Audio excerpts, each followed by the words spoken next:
Chapter 1 of The Science of Getting Rich by Wallace D. Wattles. This recording is in the public domain. Chapter 1 The Right to be Rich. Whatever may be said in praise of poverty, the fact remains that it is not possible to live a really complete or successful life unless one is rich. No man can rise to his greatest possible height in talent or soul development unless he has plenty of money. For to unfold the soul and to develop talent he must have many things to use, and he cannot have these things unless he has money to buy them with. A man develops in mind, soul, and body by making use of things, and society is so organized that man must have money in order to become the possessor of things. Therefore, the basis of all advancement for man must be the science of getting rich. The object of all life is development, and everything that lives has an inalienable right to all the development it is capable of attaining. Man's right to life means his right to have the free and unrestricted use of all the things which may be necessary to his fullest mental, spiritual, and physical unfoldment, or, in other words, his right to be rich. In this book, I shall not speak of riches in a figurative way. To be really rich does not mean to be satisfied or contented with a little. No man ought to be satisfied with a little if he is capable of using and enjoying more. The purpose of nature is the advancement and unfoldment of life, and every man should have all that can contribute to the power, elegance, beauty, and richness of life. To be content with less is sinful. The man who owns all he wants for the living of all the life he is capable of living is rich, and no man who has not plenty of money can have all he wants. Life has advanced so far, and become so complex, that even the most ordinary man or woman requires a great amount of wealth in order to live in a manner that even approaches completeness. Every person naturally wants to become all that they are capable of becoming. This desire to realize innate possibilities is inherent in human nature. We cannot help wanting to be all that we can be. Success in life is becoming what you want to be. You can become what you want to be only by making use of things, and you can have the free use of things only as you become rich enough to buy them. To understand the science of getting rich is therefore the most essential of all knowledge. There is nothing wrong in wanting to get rich. The desire for riches is really the desire for a richer, fuller, and more abundant life, and that desire is praiseworthy.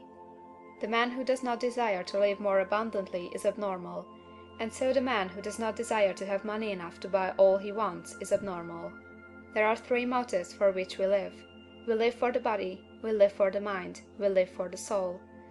No one of these is better or holier than the other. All are alike desirable, and no one of the three, body, mind, or soul, can live fully if either of the others is cut short of full life and expression.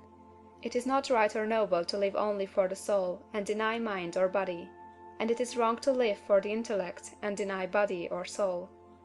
We are all acquainted with the loathsome consequences of living for the body and denying both mind and soul, and we can see that real life means the complete expression of all that man can give forth through body, mind, and soul.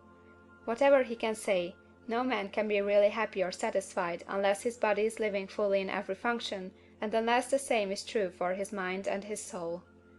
Wherever there is unexpressed possibility, or function not performed, there is unsatisfied desire. Desire is possibility seeking expression, or function seeking performance. Man cannot live fully in body without good food, comfortable clothing, and warm shelter, and without freedom from excessive toil. Rest and recreation are also necessary for his physical life.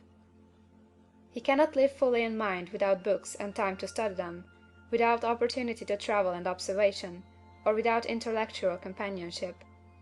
To live fully in mind, he must have intellectual recreations, and must surround himself with all the objects of art and beauty he is capable of using and appreciating.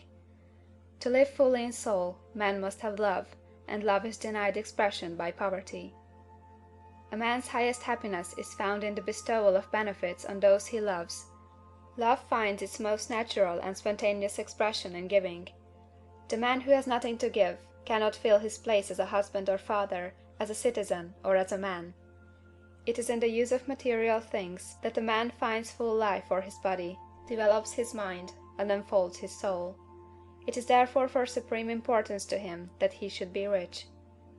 It is perfectly right that you should desire to be rich. If you are a normal man or woman, you cannot help doing so. It is perfectly right that you should give your best attention to the science of getting rich, for it is the noblest and most necessary of all studies.